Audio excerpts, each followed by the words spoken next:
Welcome back to the broadcast. All this month, we're all being encouraged to read this book, which is Fahrenheit 451. It's part of the big read in Dallas. And joining us now to talk about this book and some of the many others you can find at the Dallas Public Library is Jo Giudice. Welcome, Jo Giudice. Thank you. What's that name, the origin of that name? It's actually Italian. Italian. And if we're in Italy, it would be Giudice. Giudice. Yes. Tell me, this is a treasure. This is a treasure. This is an aluminum-bound version of Ray Bradbury's Fahrenheit 451. It was published in 1982, but it's special because it has illustrations. Oh my, they look like they're, isn't this amazing? It's the only illustrated version of the book. Now, I've got to tell you something about this book.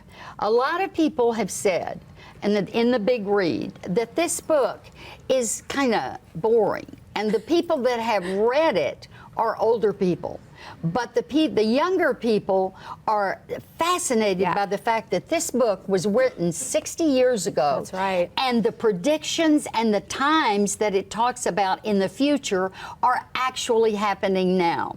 So that I suppose is why this book was chosen. Well, and we just wanted to start a conversation. So you or someone may think it's boring, but it's enthralling to someone else. So we're starting that conversations between teens and their parents, or anyone, and that's what the goal of this book was: reading and getting the community together to talk about it. Absolutely. And the Dallas Public Library has been such a force in this city. But I got to ask you, with all the e-books and all the, all the audio books and all of this, is the library still the vital part of the city that it used to be? Absolutely. Actually, in a recent poll, Pew poll, over 91% of Americans still think that libraries are valuable in their community. In libraries, you don't think of libraries just as a place to get a book anymore. People come to use the internet. We have free Wi-Fi if you want to bring your own laptop. We do have e-books that you can check out on your library card. We have people that use our databases and never actually enter our buildings. So we have grown with the times. So the library didn't say, this is horrible, this change. What you did was expand on the change and grow with it. We're growing. Which makes any city more viable. Absolutely. Well, okay, tell me about some of the things that are stashed away. We brought some of our treasures today, and this one is a mug book from 1932, and I've got pictures of Bonnie and Clyde. Look at that. Oh my gosh. This is a mug book. Maybe your parents are in it. Think about that. That'll give you ammunition.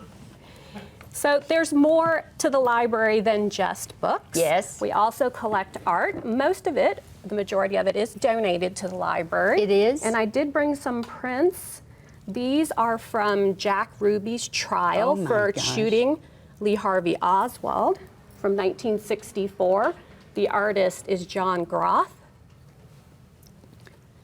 And as you see, if you've been into a Dallas courtroom, this is still there. You'll recognize it. And so he became a famous photographer. I believe so, But yes. it's interesting because he did not sign some of these pictures. Some of them are not signed. That's right. Yeah. Just an independent? Right. We get donations from all over the community, foundations and individuals. Then how do you show these? Big showcases all over the library? We do. Most of them are kept under lock and key, but we do special displays.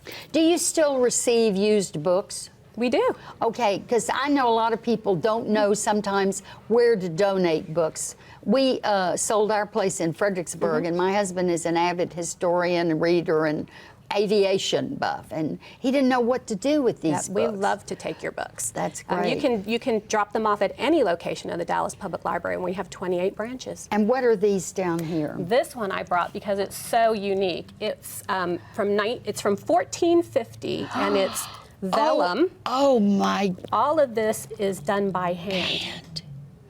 What is a book like this worth? I don't even want to say. I brought a bodyguard with me today. Let me just leave it at that. It's just amazing. Yeah, to us they're priceless. And this is a book of prayer in Latin, but just think about the time it took to to make this beauty.